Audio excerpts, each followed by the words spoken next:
Hi, this is Ruth Bruner, and today is July 26th, and I'm here with Tom Buxman at his home interviewing him about his life in Windsor and being a volunteer fireman, and also to hear more about the Harvest Festival as a parade marshal that he's seen for quite a few years. So, Tom, would you state your full name, any nicknames you have, your place of birth and date of birth?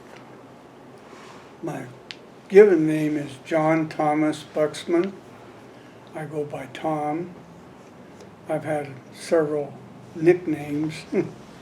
Scooter, Crash. Crash.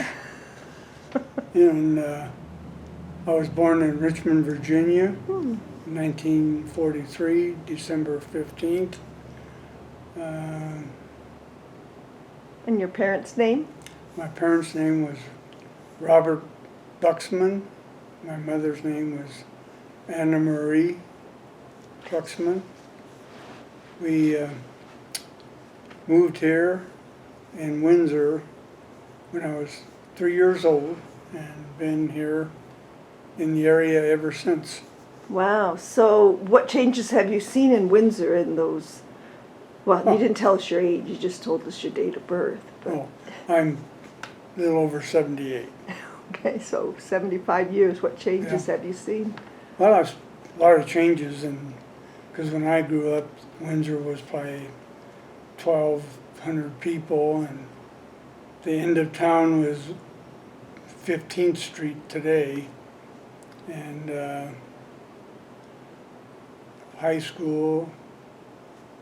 In high school there was only a couple of hundred students total, 10th, 11th, and 12th maybe.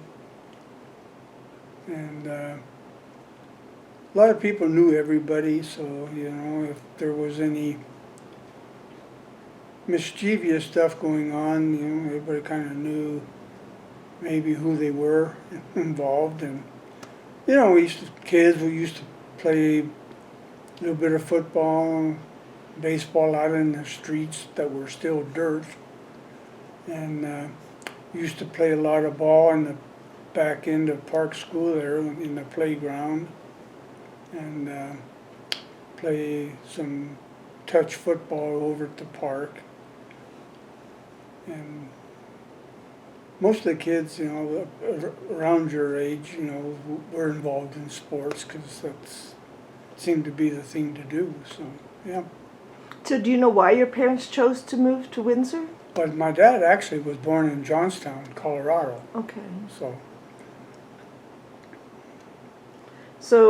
do you remember your first childhood home, or where was it located? well, it was maybe 3.5, 4 blocks from where I live today. Wow. 17 Elm Street. So haven't got too far on the other side of town. Okay. So what kind of chores did you have to do when you were young? Well, when my dad was a farmhand, after we lived in Windsor for a few years, we moved to Severance.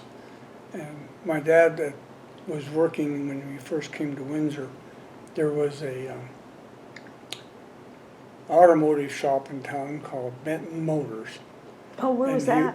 And that's where I think the lighting store is now. Mm-hmm. It used to be, I think Dar Bruner had an auto parts store in there. That's where it was located. He was an auto mechanic. And then, I'm not sure what happened, I just remember we moved to Severance, and my dad worked a year or two for Henry Foudy on the farm, and we lived in Severance right next to where the waterbed store is today. Okay, yeah. And then, Was the school still there? yes, I went to school the first 4 years in Severance, and then my folks moved in. He worked for Paul Fouty for 3 years. And my understanding is that he was thinking about being a farmer because he had 3 boys. I had an older brother and younger brother. And he seemed like there was if you had an apprenticeship, if you will, farming for 5 years, then you could be eligible to maybe, help rent or lease farm ground to farm. But apparently that fell through because we moved back to Windsor then. But I did go to the first 4 grades out at Severance, and of course it's tore down now, but the teacherage is still there. Yes. It's that big 2-story building, just a half a block south on 392. Yeah, southeast corner of Yeah, that. yeah. Yeah, there's some good times at Severance, I remember going there and, their basketball was dirt, so in the wintertime we kind of had to scoop the snow so we could play.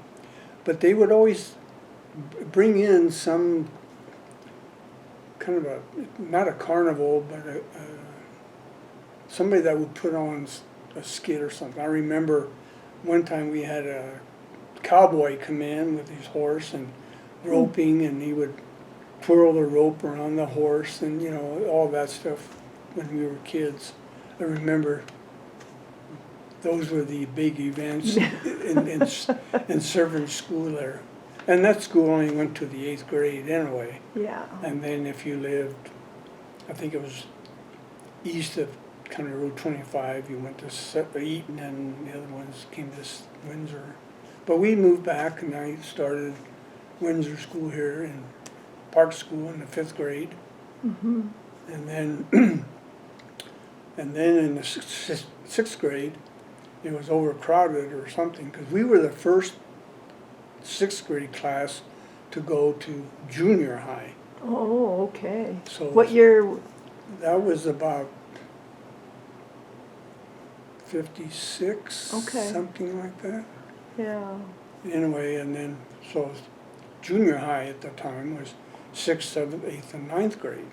Uh-huh. High school was just 10, 11, and 12.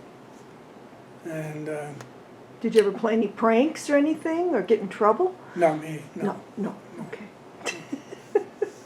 I was a model student. All right. What do you remember most about the town of Windsor when you were growing up?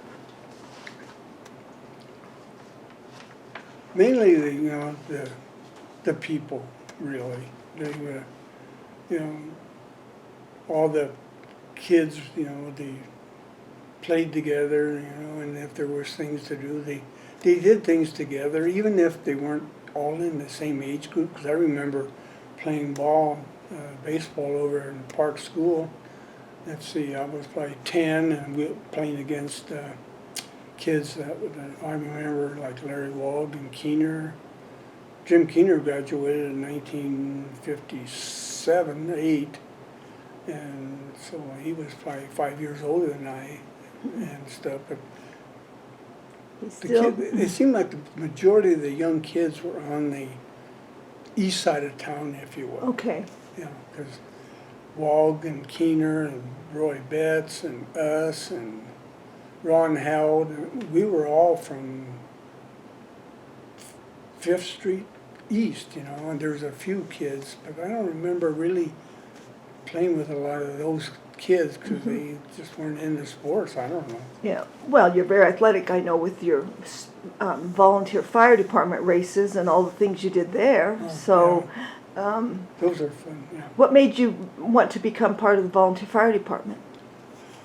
Well, actually, Lanny Schlitt and Dick Reese came to the house here in 1967 and wanted to know if I'd be interested in joining the fire department, and I never gave it a thought, and I said, well, let me think about it, and so I joined in September of 1967.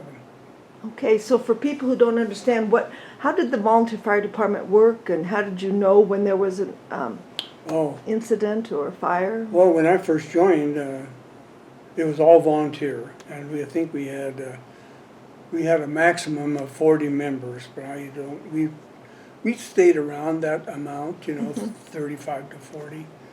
And if there was a fire, there used to be a whole fire siren on top of the old town hall, which is now On the Fifth. Arts Museum or whatever. On Fifth Street. Yeah, there was a big pole with a bracket up there with a siren sat on it.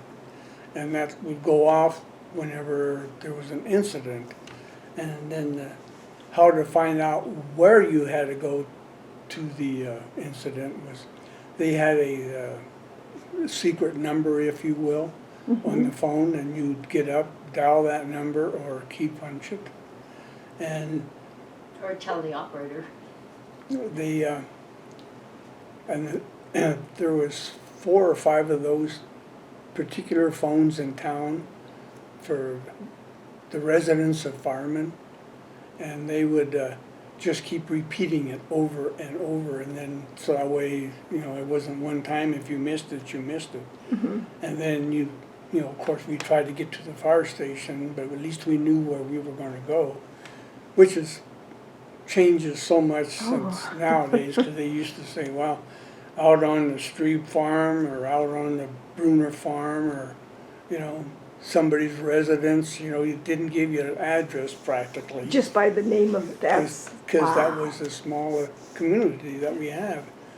And then from there we went to, I'm going to guess somewhere in the 80s, we went to pagers then.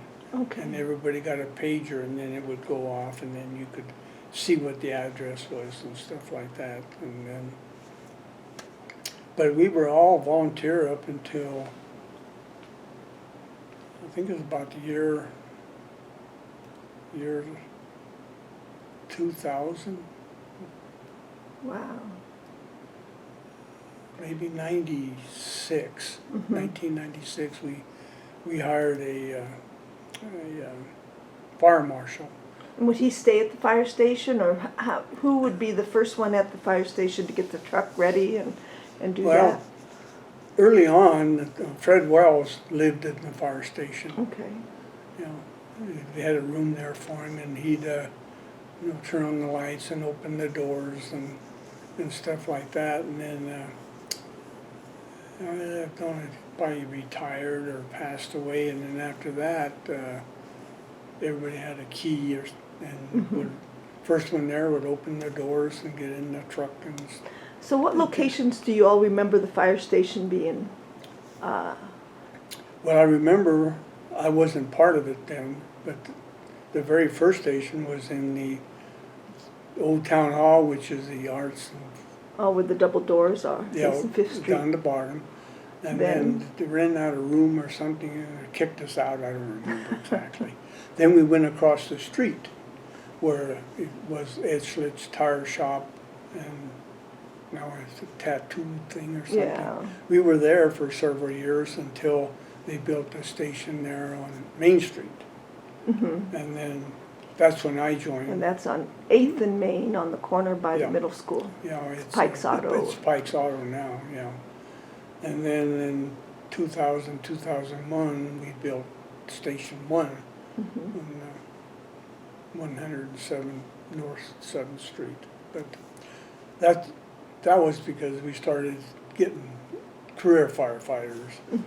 And that changed a lot of things. We still had the volunteers, you know, supporting the career or vice versa, you know, because you still need the volunteers, because they only had, I don't know, 10, 12 career people. And Yeah.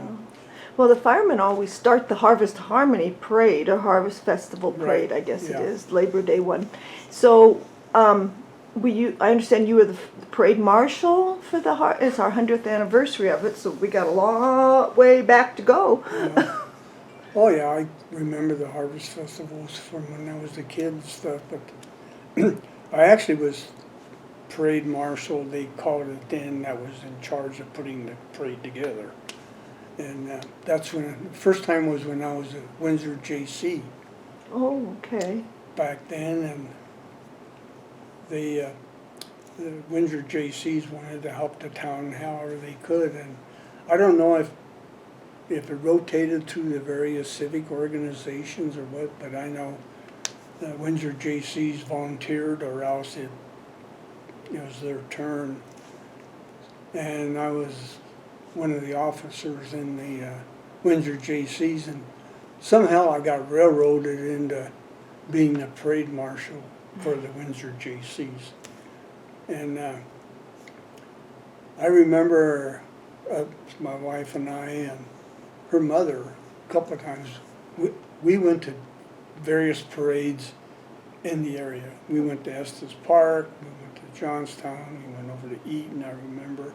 4th of July parade, trying to pick things out that I think people would like, and then go up to them and ask them if they would be willing to come to the Windsor Harvest Festival parade.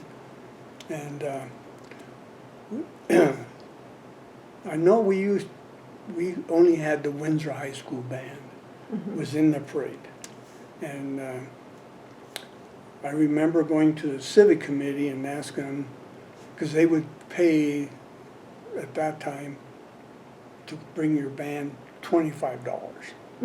And you know, school was getting ready to start, or maybe it had already started, so the kids maybe were tired of parades or whatever. Because I know that when I was in the Windsor band, we used to go to the 4th of July powwow days in Boulder and CSU, and anyway, so I went to the civic committee meeting and asked if we could increase that money, and lucked out, and they paid $100. Wow. Because back bands then. are great in a parade. And then we did, I think, I know that year, anyway, 3 bands came and were in the parade with us, or with Windsor, and then, and I think that was when they used to start out at the Windsor Main Park and then come down 4th Street and then go down Main Street. Main Street West. West, yeah, Okay. and then would end right there by middle school or somewhere. And then a few years later, when I was on the fire department, well, I was on the fire department also when I was a JC, but then it was the volunteer fire department's turn or whatever to host a parade or whatever. So I had the experience, so I got sucked into that again, and so I there again we put the parade together, and I think they were some pretty good sized parades for that time of the year, and I think that's a notch on my gun for Yes. Thank you for your service. But why did Windsor have one of the first Labor Day parades, or what? Do you remember why they celebrated? Did we have the first paved Main Street in Weld County? Is that why they had the parade? Well, I know Windsor was the first town in at least Weld County, if not even northern Colorado, that had actually a concrete streets from, I think it went from 4th to 6th. Okay. Those 2 blocks there that was a big deal, you know, back then. So 100 years ago would be 1912. Yeah. So you weren't alive. No. Do you remember some of the traditions that they had around the Harvest Festival as a kid, as a child, that you looked forward to every year? Well, you know, especially Labor Day when they used to have the games in the park. I mean, it wasn't all the hoopla that it is to now with all the vendors and stuff. It was kind of more community involved. They used to have races, and I know when I was on the fire department, we sponsored the races, and they had shoe kicks for men and women, foot races for, I think, somewhere around 14 to 16, 16 to 18, women and men, adults, you know, and they had different lengths to Three-legged run. race, sack race. Yeah, those are fun. What prices? I think I won a silver dollar once for. Yeah, if you won your event, you got a silver dollar, 50 cents for second, and a quarter for third. That was big. And milk nickels for everybody. Yeah. Oh, Milk nickels. I Everybody love got milk nickels. You That know, was- that was in the park, you know. And you guys participating. sponsored that yourselves as volunteers, that was? Well, I think civic committee chipped in Sure. a lot of that. And then they had the balloon throwing contest, pie eating contest, three-legged race. But they were in different age groups so that, you know, to be competitive and stuff. And that was always a good time, you know. But it's nothing like it is today. You No. know. Didn't they have the little fair, they had a flower show and a vegetable fair? Oh, yeah, they had their vegetable garden show and flower show, yeah. Mhm. And they used to have a kind of a carnival on Fifth Fifth and Street. Main, Fifth Down- and Ash. Ash, down by Yeah. the lake, in that Yeah, area. Yeah, down there by the old town hall. Used to have a Ferris wheel and a merry-go-round, and they even used to have Dutch hops on that Saturday night before, or maybe even Labor Day night. The Couple band of would them. play right there on the street. Yeah, they had a street band, and then the Legion had a Dutch hop also. Well, so- that was all there, and then I think they moved to the Legion after that because it snowed one year when we were doing that. It What snowed year in the- was that? Oh man, I don't remember, but it snowed, so they moved it to the Legion, That and would've- then it's been there ever. That Well, would if have they froze still the do sugar it. beets into the ground. Yeah. It would have been hard. Yeah. Wow. Well, So, and I guess the yes. thing, you know, growing up in town, I used to work a little bit, and I remember working at the pickle dock, because I worked for Great Western when we first got married, before I went to work for Kodak, and they always had a shutdown to fix all the equipment and stuff, and so I worked at the pickle dock for a couple months, you know. I was always interesting there, and so where was this pickle dock? Was it? well, It was really cucumbers, but they called them pickles when they yeah, grew them in the yeah, field. Yeah, that's right. It was on First Street and Walnut. Between Walnut and Main. Yeah. Oh, between- kind of. Okay. Where those apartment houses Yes. are now, Yes. right by the railroad tracks. Sure. You know, because they would bring in the salt on the truck or train car, and then have to unload it, and then sometimes the pickles would be loaded and hauled out. Yeah. Did you sort the pickles? Were they sorted by like sizes, ABC? Yeah, for different sizes, and of course you got paid by, the smaller they seemed like, the more money you would make for Uh-huh. some reason. And then I'm gonna guess, might have had 9 to 12 huge vats that was up above the ground, and a platform where you walked around and dumped the pickles in, because you put water and salt for the brine, and then kept dumping pickles in there until it was yay full, and then it sat there for a while, and then I guess it was time to deliver them, then the rail cars would come in and get them and stuff. But there was a kind of a conveyor belt that had the wooden boxes that they were in, and dumped them in there, yeah. Did you ever have to go out and pick pickles in the field or try to do that? Well, I did that one summer.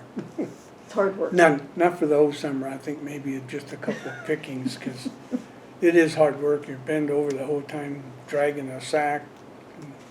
Yeah. Yeah. I think I helped out one day and that was enough.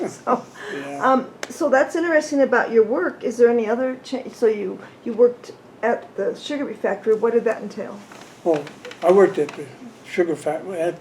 Actually, I worked for the Great Western MSG plant in Johnstown, Oh, okay.